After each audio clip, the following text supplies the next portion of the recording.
but with his first name. We don't do that. We don't give a damn to people who are around us. And when we don't do that, we forget about this approval. આપણે એટલા જ મને હમણાં બહુ રસ પડ્યો છે, અહીંયા બધા જ લોકો મારી સાથે વાત કરે ત્યારે એવું કે પણ તમારો ઇન્ટરેસ્ટ શું આમાં? અમારા અમદાવાદમાં બહુ કે મારે શું ને મારું શું. આ બે સવાલ બહુ અગત્યના કે મારે શું ને મારું શું.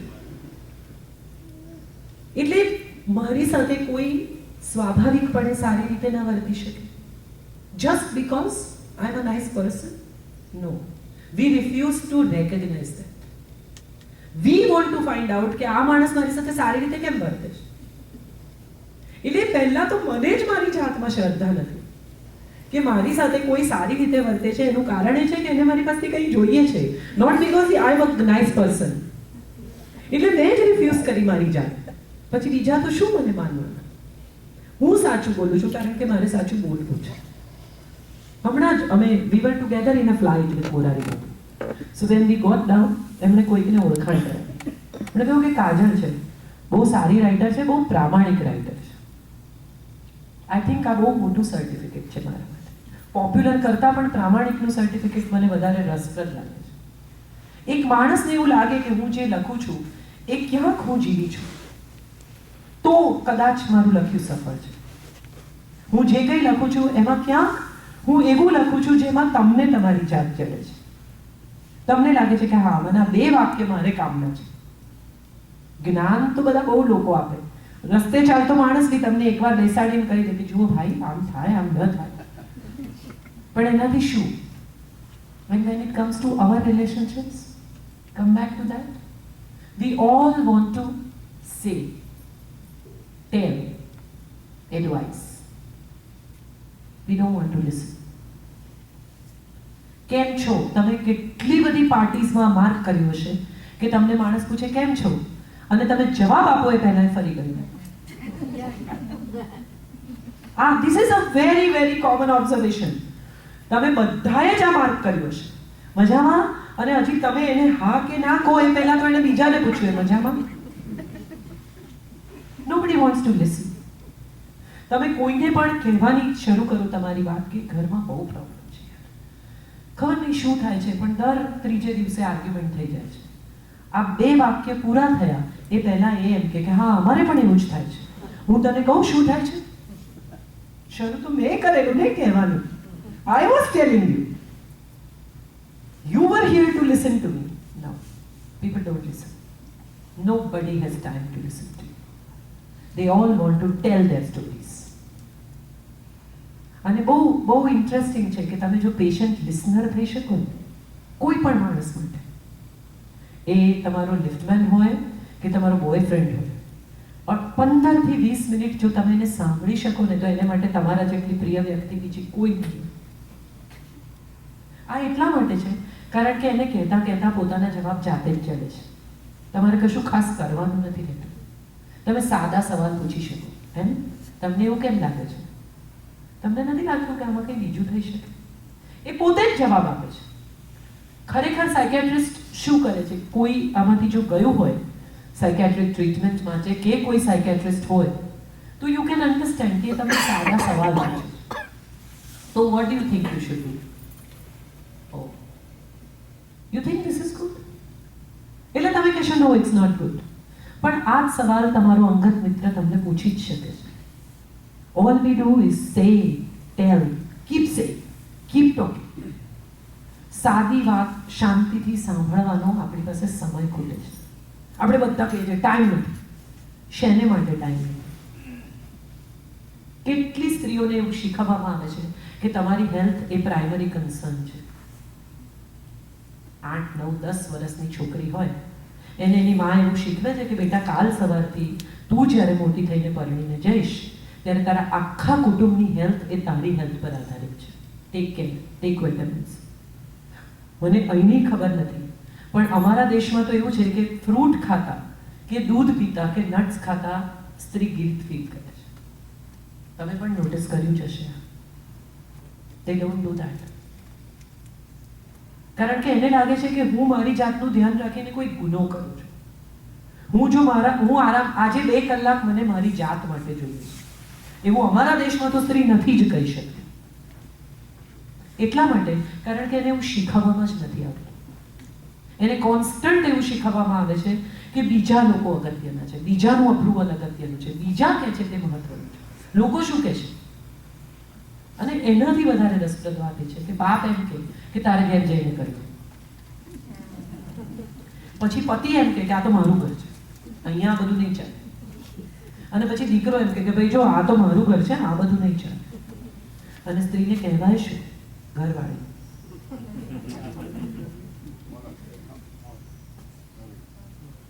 આ બધી જ પરિસ્થિતિઓમાં ખરેખર શું જોઈએ છે એ સવાલ બહુ અગત્યનો છે. આ બધી જ આમાંથી કંઈ એક વાક્ય એવું નથી કે જે તમને ખબર નથી. આઈ એમ શ્યોર એક પણ વાક્ય એવું નથી કે મેં તમને આમ નવું કંઈ ઇન્વેન્શન કરીને આપ્યું છે કે લો આ રોકેટ સાયન્સ છે.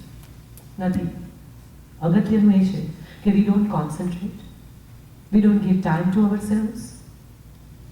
મારે માટે એટલા માટે આ બધું સરળ થઈ ગયું કારણ કે મને એવું સમજાયું કે મારે તો સુખી થવું જ છે, મને બીજાની નથી ખબર. My happiness is the most important concern. આ સેલ્ફિશ એટીટ્યુડ નથી. કેમ હું તમને સમજાવું? કારણ કે મારી પાસેના ગ્લાસમાં શરબત હશે ને તો જ હું તમને શરબત આપી શકીશ. What can I share? What I have. And if I am not happy, if I am not comfortable with myself, if I have so many complaints, what will I share? Complaints, uncomfort, discomfort. એટલે પહેલા તો મારે જ એવું નક્કી કરવાનું છે કે મારે શાંત થવું છે, માટે હું તમને શાંત કરી શકીશ.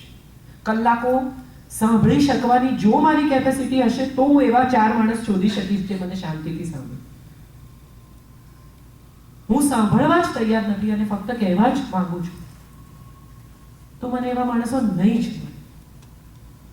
અને બહુ સરસ સાયન્સ છે કોસ્મોસ કે તમે જે મોકલશો એ જ પાછું આવશે. હું ખુશ છું તો હું ખુશી મોકલીશ તો મને ખુશી મળવાની જ છે. હું રિસ્પેક્ટ આપીશ તો સામેનો માણસ ઓટોમેટિક મને રિસ્પેક્ટ કરશે. બહુ ઇન્ટરેસ્ટિંગ સાયન્સ છે. તમે કોઈની સાથે એકવાર સારી રીતે વાત કરી જુઓ, એ માણસ કદાચ તમારી સાથે ખરાબ રીતે વાત કરે તો પણ એ નબળાઈ નથી, ખરેખર એમાં પેશન્સની વધારે જરૂર છે. કહે છે ને કે જુઠ્ઠું બોલવા માટે બહુ હિંમતની જરૂર નથી પડતી. એ તો પછી તમને ખબર જ છે કે એના પરિણામમાં શું થવાનું છે.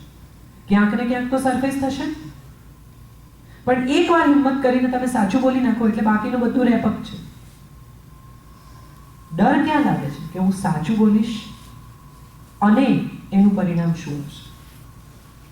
પણ ખરેખર તો સત્યનું કોઈ પરિણામ જ નથી. સત્યનું એક જ પરિણામ છે અને શાંતિ છે. At the end of the day કમસે કમ માણસ વિશ્વાસ કરશે.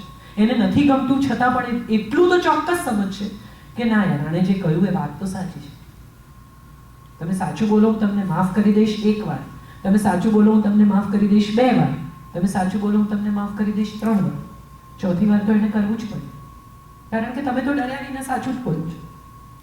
આ તમારા સંતાન સાથે પણ હોઈ શકે છે.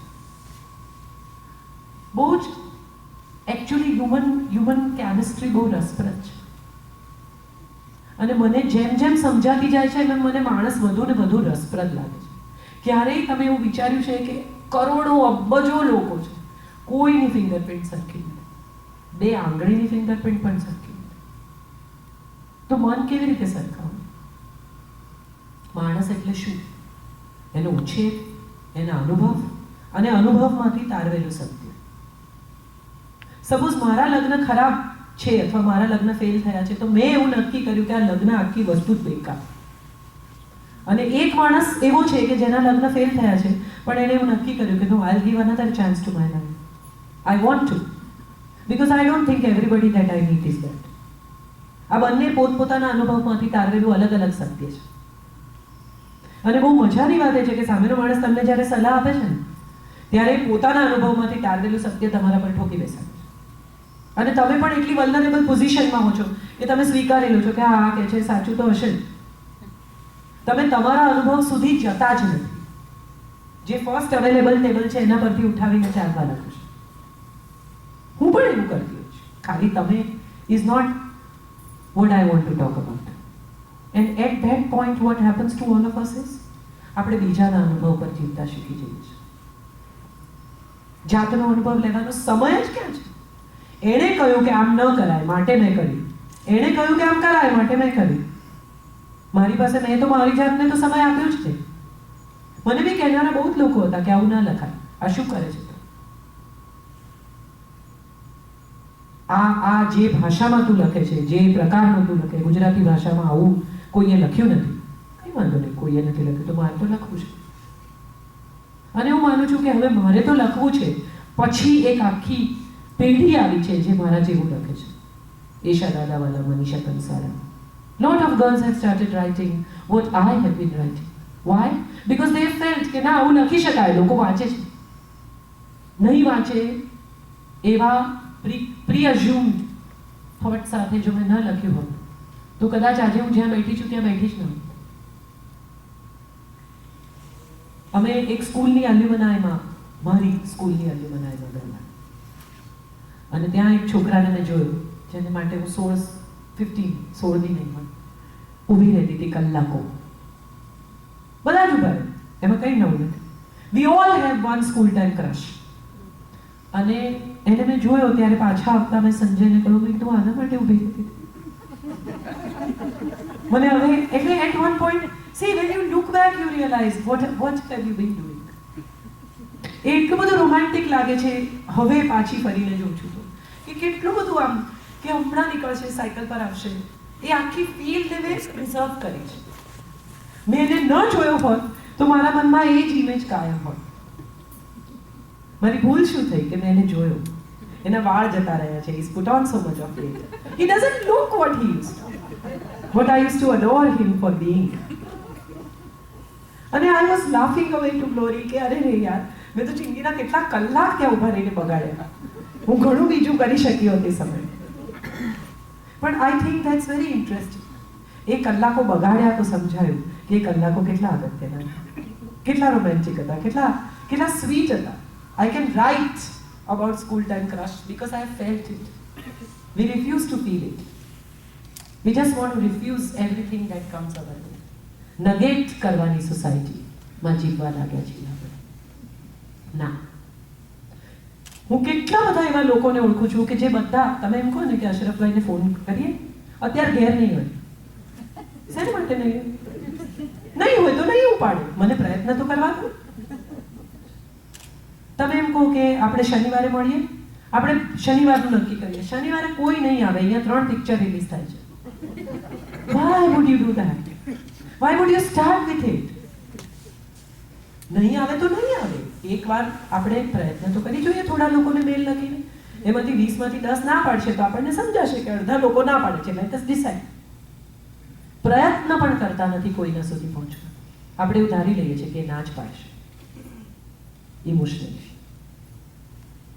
અને જ્યારે આપણે કોઈ સુધી પહોંચવાનો પ્રયત્ન જ નથી કરતા ત્યારે આપણને કેવી રીતે સમજાય કે એ માણસના મનમાં શું ચાલે છે? We don't try. અને આ બધી એવી વાતો છે કે જે હું હમણાં જ એમને કહેતી હતી કે ડાયટ પ્લાન તમને આપે ને તો ભયાનક ડાયટ પ્લાન આપે કે સવારે ઉઠીને 2 કેળા, પછી સૂપ, 2 કલાક રહીને મગ, એના પછી 2 કલાક રહીને સેલડ, એના પછી 2 કલાક રહીને આમ અરે યાર તો હું ખાધા જ કરું કે કંઈ કામ કરું, અને આ સેલડ સમારવામાં મારી 20 મિનિટ જશે. ડાયટ પ્લાન એવો હોવો જોઈએ જે તમને ગળે ઉતરે, કરવાની ઈચ્છા થાય.